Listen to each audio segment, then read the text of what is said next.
14 अगस्त 1947 की रात। ये वो रात थी जब हिंदुस्तान के लोग सदियों की गुलामी से निकलकर आजादी की दहलीज पर खड़े थे।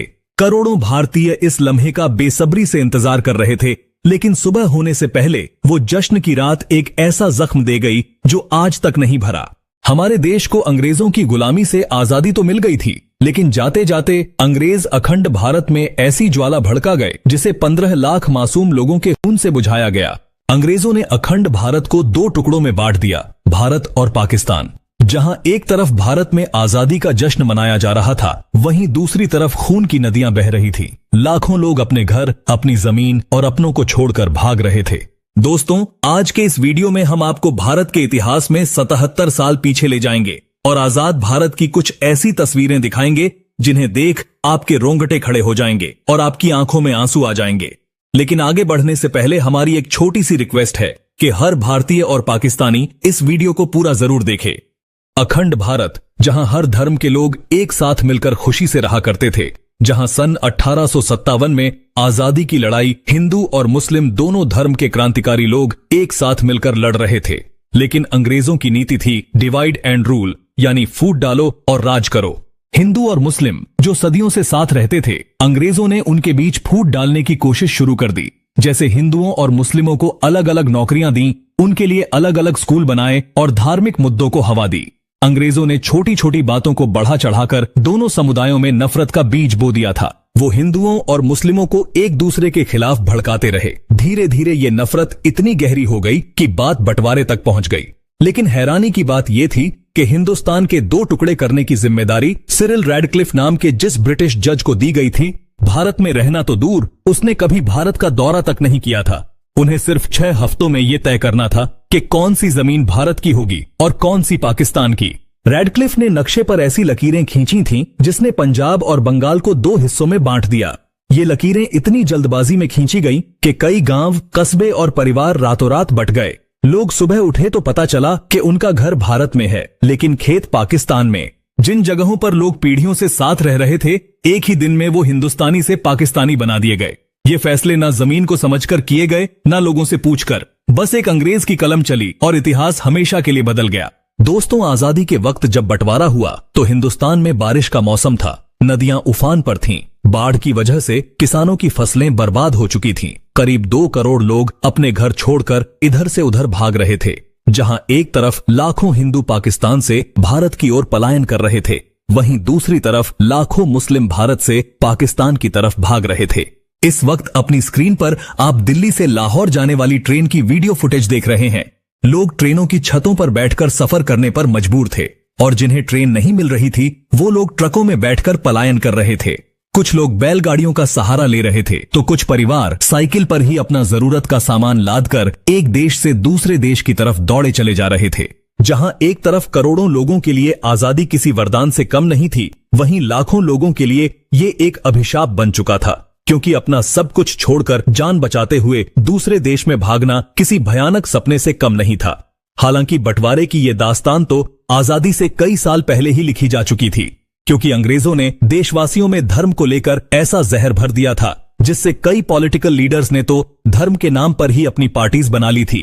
जैसे कि मुस्लिम लीग के चीफ मोहम्मद अली जिन्ना ने आजादी से कई साल पहले ही ये जिद पकड़ ली थी कि हिंदुस्तान में रहने वाले मुस्लिमों को एक अलग मुल्क दिया जाए, और उनकी इस जिद ने हिंदुस्तान के भाईचारे और संस्कृति को ऐसी गहरी चोट पहुंचाई जिसके निशान आज भी देखने को मिलते हैं।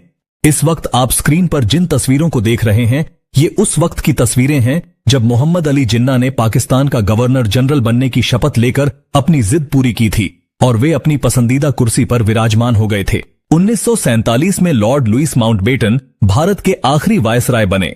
उन्होंने कई महीनों तक जवाहरलाल नेहरू और मोहम्मद अली जिन्ना की कई मीटिंग्स करवाई, जिसके बाद 3 जून 1947 को लुईस माउंटबेटन ने ऐलान किया कि 15 अगस्त 1947 को भारत आजाद होगा, लेकिन इसके साथ ही बंटवारा भी होगा। हालांकि पंडित जवाहरलाल नेहरू, सरदार वल्लभ भाई पटेल और महात्मा गांधी ने देश के बंटवारे को रोकने की हर मुमकिन कोशिश की। उन्होंने मोहम्मद अली जिन्ना को भारत का पहला प्रधानमंत्री बनने तक का ऑफर दे दिया था। कई इतिहासकार बताते हैं कि बंटवारे की खबर से पंडित जी को बहुत बड़ा झटका लगा था। 14 अगस्त की शाम को जब नेहरू जी अपने घर पर इंदिरा गांधी और पद्मा नायडू के साथ आजादी के भाषण की तैयारी कर रहे थे, तभी अचानक फोन की घंटी बजी। नेहरू जी ने जब फोन उठाया तो उन्हें एक दुखद खबर मिली। लाहौर के नए प्रशासन ने हिंदू और सिखों के इलाकों की पानी की सप्लाई काट दी थी, जिसकी वजह से लोग अपने घरों में प्यासे तड़प रहे थे और अगर कोई पानी लेने बाहर निकलता तो उसे मार दिया जाता। देखते ही देखते हिंसा की आग भड़क उठी, जिसने पूरे हिंदुस्तान को अपनी चपेट में ले लिया। पंजाब और बंगाल में सबसे ज्यादा दंगे हुए, लोग एक दूसरे के खून के प्यासे हो गए थे।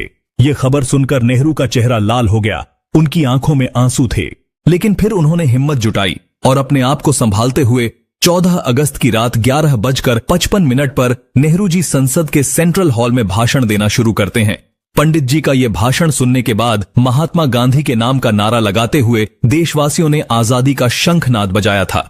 लेकिन करोड़ों देशवासियों को क्या पता था कि कुछ इलाकों में देश के लोग इस आजादी की बहुत बड़ी कीमत चुका रहे हैं।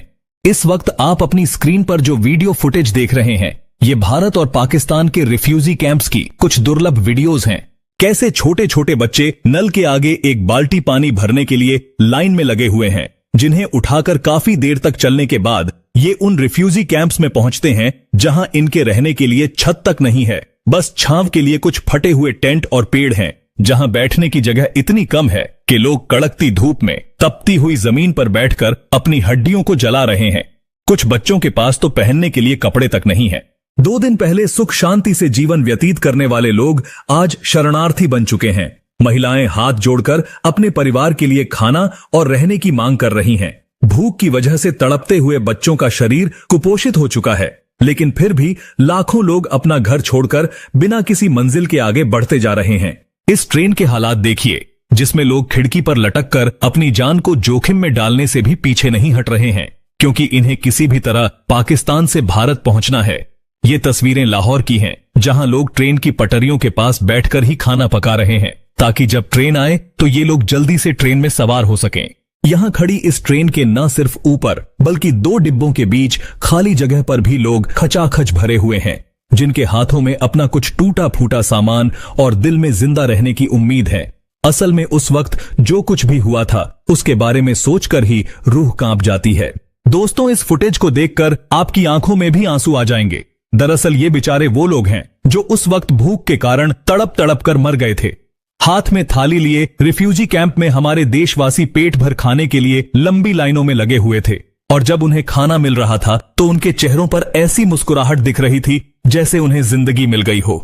लेकिन फिर महात्मा गांधी, पंडित जवाहरलाल नेहरू, सरदार वल्लभ भाई पटेल, लाल बहादुर शास्त्री, डॉक्टर भीमराव अंबेडकर और कई महान नेताओं ने इतने मुश्किल हालातों में भी देश को संभाला, जिसकी बदौलत आज हम भारतीय ब्रिटेन से कई गुना आगे निकल चुके हैं। इस बंटवारे में करीब 2 करोड़ लोगों ने अपना देश छोड़ दिया था और करीब 10 से 15 लाख बेकसूर लोगों की जान चली गई। लेकिन अफसोस की बात यह है कि जिन ब्रिटिशर्स ने हम भारतीयों के साथ इतने घिनौने जुर्म किए, जो भारत के इतिहास में लाल अक्षरों से लिखे गए, लेकिन फिर भी उन्हें बारातियों की तरह विदा किया गया।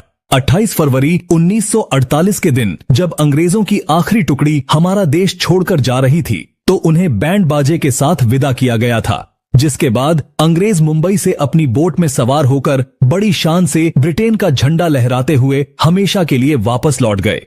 लेकिन जाते जाते एक ऐसी चिंगारी छोड़ गए थे जिसकी आग में 10 लाख बेकसूर लोगों की जिंदगियां झुलस गई। किसी के बाप को मार दिया गया, किसी की मां ने तड़प तड़प कर दम तोड़ दिया, किसी का भाई बिछड़ गया तो किसी की बहन पीछे छूट गई।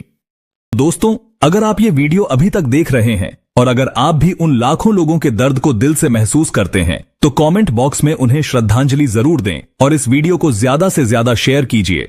दोस्तों, ऐसी ही दिलचस्प और सच्ची वीडियोस देखने के लिए हमारे चैनल को सब्सक्राइब करके पास वाली घंटी के बटन को भी जरूर दबाएं। जय हिंद।